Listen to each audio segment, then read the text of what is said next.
Office में बैठा था और ऑफिस में बैठा हुआ कुछ सोच ही रहा था कि एक केस मेरे सामने आया। वैसे तो बहुत सारे केस डेली बेसिस में हम देख रहे होते हैं, तो एक ऐसा केस था जो मैं आपसे शेयर करना चाहूँगा। होता ये है कि जहाँ पे ज़िंदगी है खुशियों से भरी हुई है, आपको हर अच्छी चीज़ें मिल रही होती हैं, आपको ज़िंदगी की हर आसाइश मिल रही होती है, वहीं ज़िंदगी में कुछ ऐसे पल होते हैं जहाँ पे एक दूसरे से हम कोई कमियां आ रही होती हैं, कोई डिक्लाइन एरिया आ रहा होता है, कहीं हम उदास हो रहे होते हैं, एंग्जाइटी आ जाती है और कुछ हम एक दूसरे से परेशानियां शेयर करना चाहते हैं।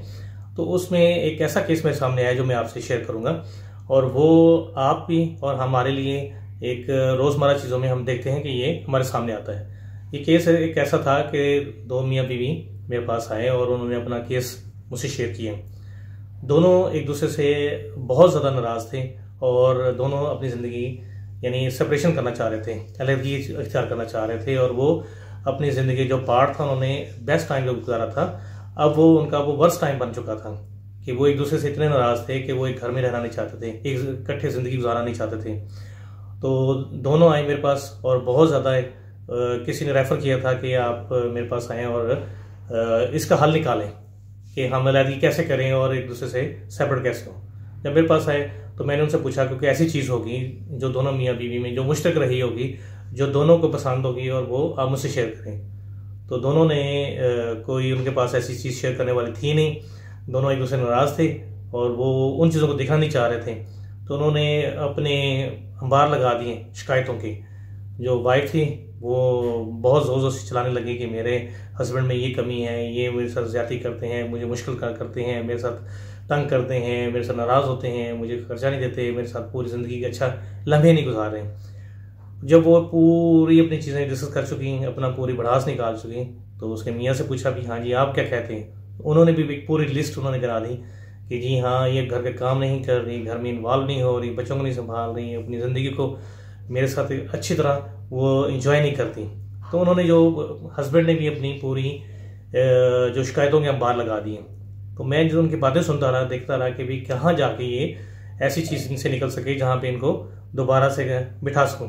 तो देखा कि ये दोनों बहुत ज़्यादा एक दूसरे से नाराज़ हैं और दूसरे एक ज़िंदगी के साथ नहीं रहना चाहते।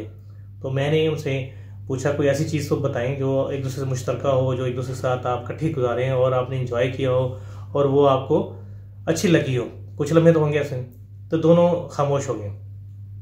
जब काफ़ी खामोश रहे तो मैंने एक पेपर उसके हस्बैंड के सामने और एक पेपर उसकी वाइफ के सामने, दोनों एक खाली पेपर दे दिया और एक पेन दे दिया। मैंने कहा जी आप इस पर कुछ लिखें।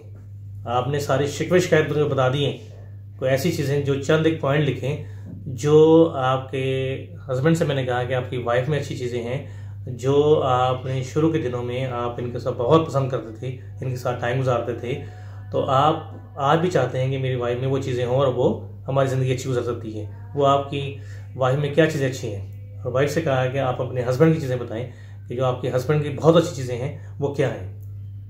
तो दोनों लेके बैठे हैं और वो कुछ भी नहीं लिख पा रहे हैं और वो एक दूसरे की तरफ मुंह देख रहे हैं और नाराज़ हैं, गुस्सा है, उनकी चेहरे में झुर्रियाँ बनी हुई हैं और जो आँखें वो पूरी फैली हुई हैं कि नहीं कुछ भी नहीं है हमारे साथ, खामोश बैठे हैं। मैंने कहा नहीं, कुछ चीज़ें ऐसी हैं जो आप शेयर कर सकते हैं, जो अच्छाई रही है, कुछ तो ऐसा होता है वो आप कुछ तो लिखें इस पर। कुछ देर के बाद मियाँ ने कागज़ पेन से संभाला और कुछ लिखना शुरू किया।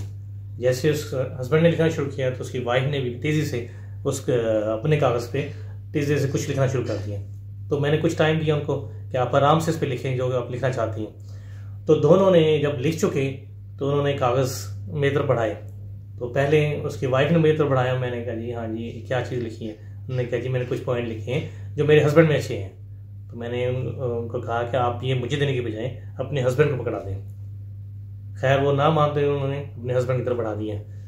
इस तरह मैंने उनके हस्बैंड से कहा कि आपने जो कुछ लिखा अपनी वाइफ के बारे में वो आप अपनी वाइफ को पकड़ाएं, मुझे ना दें। अच्छा, दोनों पढ़ने लग गए। जो उन्होंने लिखा था हस्बैंड अपनी वाइफ के बारे में और वाइफ ने हस्बैंड के बारे में लिखा, तो दोनों पढ़ने लगे।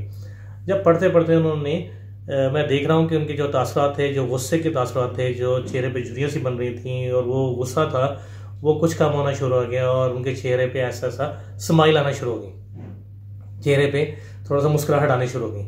वो जो थोड़ी देर पहले 5 से 10 मिनट पहले जो वो इतने गुस्से से थे और वो अपनी पूरी स्टोरियाँ सुना रहे थे गुस्से वाली और नाराज़गी वाली, वो अब चेंज हो रही थी और वो एक दूसरे को देख के वो जो गुस्सा और जो था उन्हें झुंझुनाहट थी, वो ऐसा-सा खुशी में तब्दील होती गई और उनका टाइम जो है, वो आधे पौने घंटे में बहुत खुशगवार हो गया और वो दोनों हँसते-खेलते मेरे दफ़्तर से गए और माह रमज़ान में मैं भी खुश था कि एक अच्छा काम किया मैंने। बहुत शुक्रिया।